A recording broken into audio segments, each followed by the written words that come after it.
በዚህ ድምጽ ቁርአን ቢቀራበት ይሻላል ነው ያለው አለ። ወዲያውኑ ዘፈን አቋረጠና ወይ ቁርአን ሰው ሆነ ካለው የሚገርማችሁ ሰይድና አብደላህ ብን መስዑድ የሚባሉ ሰሃባ ነበሩ ረዲየላሁ ዐንሁ صاحب السر المصطفى عليه الصلاة والسلام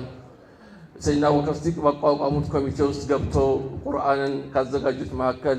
من كتاب الوحي ናቸው ነብዩ عليه الصلاة والسلام ከዛ አንድ ቀን በበስራ ከተማ ላይ ያልፉ ነበር ሲያልፉ አንዱ ዛፍ ላይ ቆሞ ይዘፍናል ከስር ያሉ ሰዎች ያዳምጣሉ እሳቸው በዚህ በኩል እየመጡ ናቸው በሚያልፉበት ሰዓት የአላህ ባሪያዎችን ልብ በሉት አካሄዳቸው ድምጻቸውን ከፍ አላደረጉም አዩና ምን አለ በዚህ ድምጽ ቁርአን በቀራበት አሉ ይህ አባባል ድምጽ ከፍ ያለ አባባል ነው ወላኪን ዛፉ ላይ ሆኖ